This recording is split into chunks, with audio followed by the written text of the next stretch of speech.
Yes, sir. Okay. Land Cover Nature Project, Quick Nature Project, which is tab 1827. Okay? So, si Nino nandito ba? Nino. Wala. If ever nandito si Nino, update nyo ako ah. Yes, Wala sir. po. Yes, sir. Okay.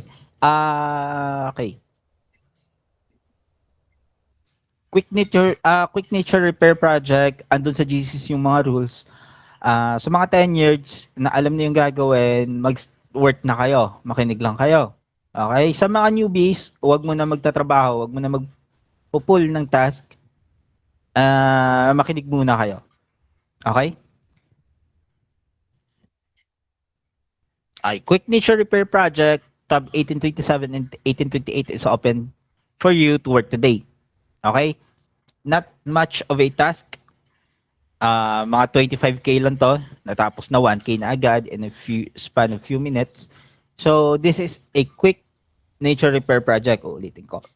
Okay, speed is a must. But wag nating hayaan na bumaba din yung quality natin. Okay? So for the rules, filter, ignore forest, uh, ignore small features, only zoom in one grid, approve. Okay? For approve, task with good quality, task can be fixed by deleting. You can just fix it and approve. For the failing of task, large inconsistent shrub, large missed shrub, large overcalled shrub, large missed water, large inaccurate water, boundaries, and boundary error. Okay? For the labelers, ignore forest, ignore small features, focus on the large shrub and water issues from filter side. Use filling tool, which is E, and repair tool, which is Z, to do quick editing, make decisions based on system results. Okay, minimize on boundary, minimize editing on the boundary, and avoid boundary errors. Okay? So, if meron na kayong filter account, just open your filter. Once you open your filter, ganito yung lalabas. Okay? May pop-up box na lalabas na ganito. So, sa sub-project ID, all we need to do is to input tab 1827 for now. Once naubos yung 1827, you can automatically or you can just shift to tab 1828. You can just close your IDs or open it later. Tuturo ko sa inyo. For the cache size, kung ilan yung kaya ng unit nyo, yan yung ilalagay nyo. For example, 5, 3, make sure nyo lang na wag kayong magsa-stack ng task. Okay? Previously, ang dami kong nakikitang stack task. So, bawas-bawasan natin yan. Make sure nyo na bago kayo mag-stop, mag-work, walang task sa inyong ID. Start time and end time, do not touch that. Okay? Yung sub-project ID lang and then cache size. And then click OK. Kung okay na. Okay, tab 1824 to, mali ito. Okay, so lilipat ako sa tab 1827. So how to change or to shift from another tab to another? Okay, meron ditong bilog. Okay, pindutin nyo lang to. Tapos lalabas ulit yung pop-up box and you can just simply update the sub-project ID. So 1827, click OK. And automatic, magda-download na yan task once na naka-A and then W kayo. A means automatic, W means working. Okay? So, hayaan nyo lang naka-A yan and then naka-W yan para automatic lang na magpo-pull siya ng magpo-pull ng task. Okay? So, ganito yung itsura ng mapa natin.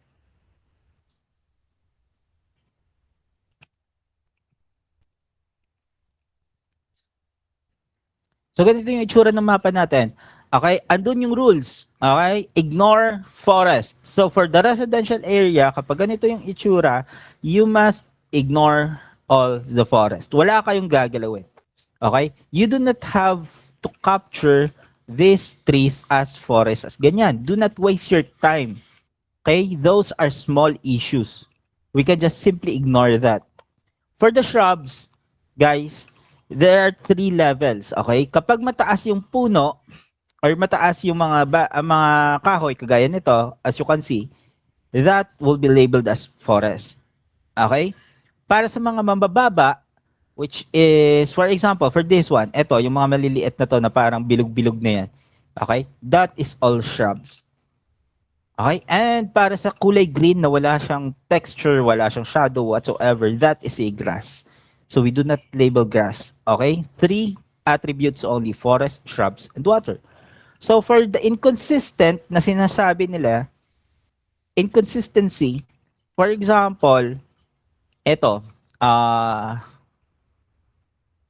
ito forest, tapos nakakat ito, for example, tapos ito nakalabel as shrub, that is too inconsistent. Okay?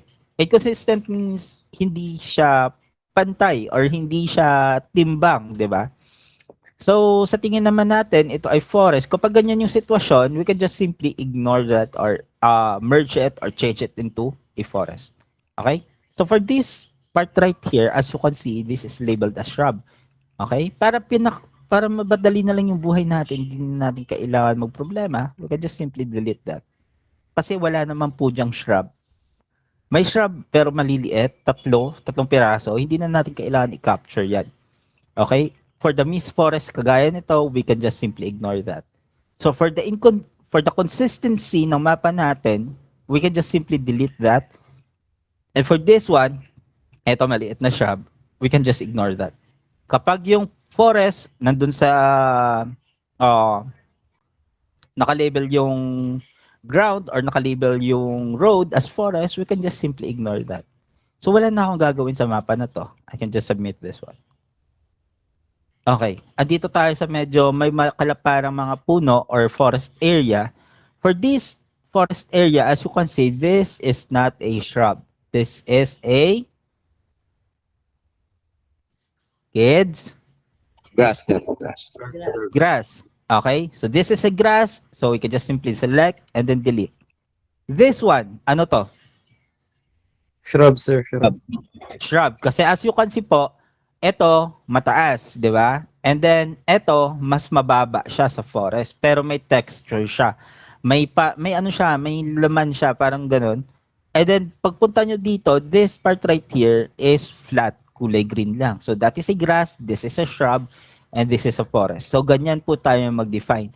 Kapag mga ganito, yung itsura, we cannot label this as shrub. This is just grass still. Okay? So for the consistency naman, consistent naman yung shrub na yan. So we can just leave it alone. Trust the system result. Kung ano yung system result, tapos hindi lang din naman ganun kapangit, hindi ganun kasama, we can just simply ignore that. And restrain yourself from editing around the boundaries. Do not edit near the boundaries. For example, kagaya nito, yung iba, aayusin pa to. Tatanggalin pa yan kasi sabi ground. Right? Hindi po yan ginagalaw. Napakaliit na po yan na error. Kapag yan ginalaw mo, yung kapitbahay dito, may force din yan dyan, magkakaroon ng error. That will cause a lot of errors eventually para sa atin. Hindi makakakonect yung kapitbahay. Paano pag ikaw yung nakakuha doon? Madidelay ka rin. Diba? So do not touch labels near the boundaries. So for this map, as you can see, the water is good. The shrub is consistent. Same as here. Hindi na natin kailangan sundin to. We do not have to cut this part. Trust the system result for this one. Check if the water is good. Ito, mga shrub na yan, we can just simply ignore them. Hindi na natin kailangan galawin yan. Okay? Ito, kagaya niyan, yung ginawa ng kapitbahay. Iniwan nga niya, di ba? Kasi nasa boundary. So we can just leave it alone. So wala na tayong gagawin dito. Just submit the map. Control A. This one, right here. This is labeled by the system as shrub. Okay? So, we do not have to do anything. Wala na po tayong gagawin dito.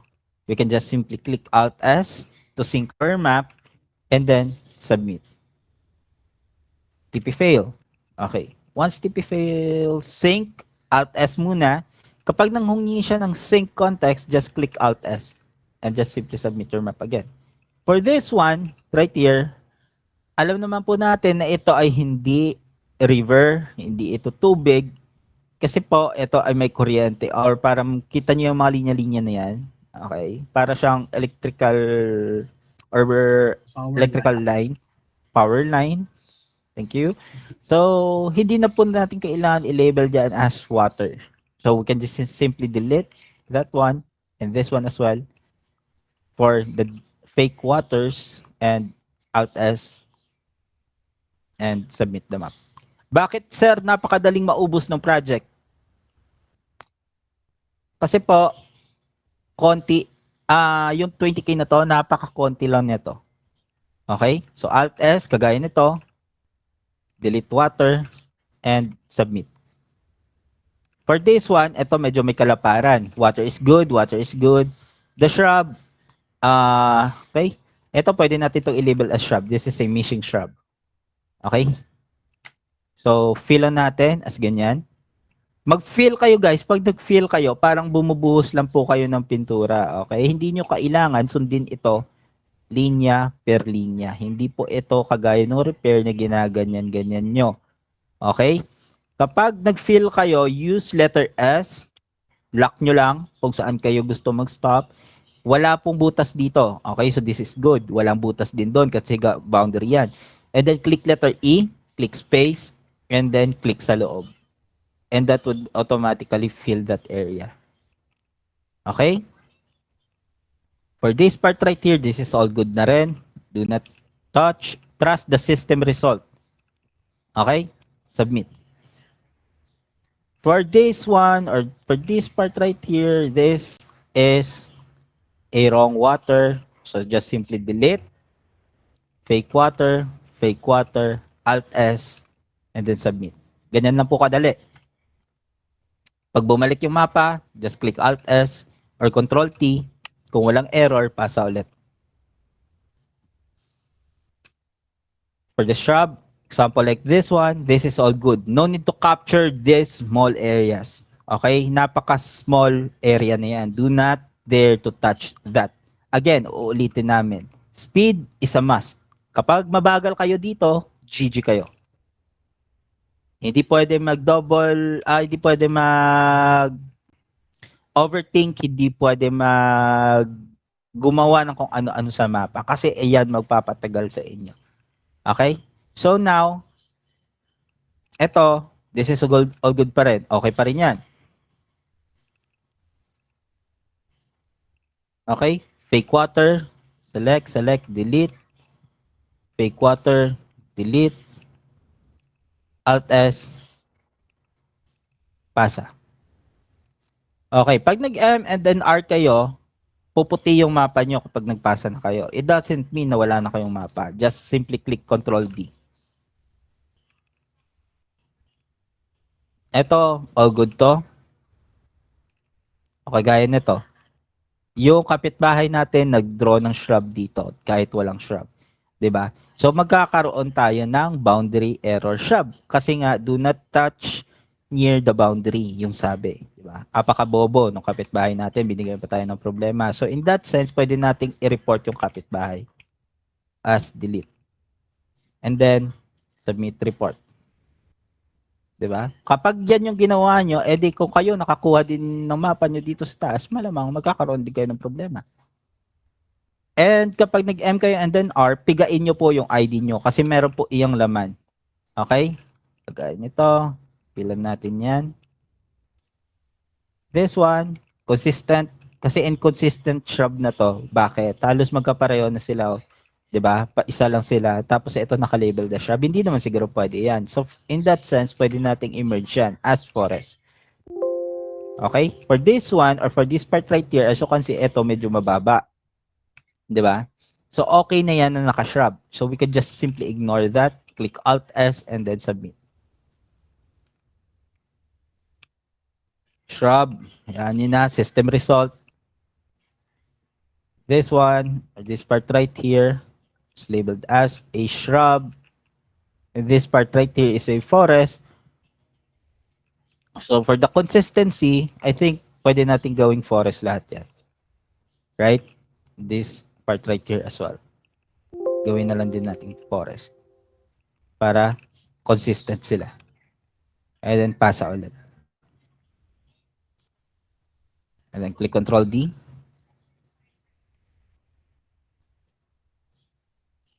Alt S, pasa. Okay. Kapag nag-M kayo tsaka R, make sure nyo na lumabas ito bago kayo mag-stop. Pigain nyo yung ID nyo ng pigain. Okay? Kasi pag hindi nyo yan napiga, meron pa kayong stack task. Okay?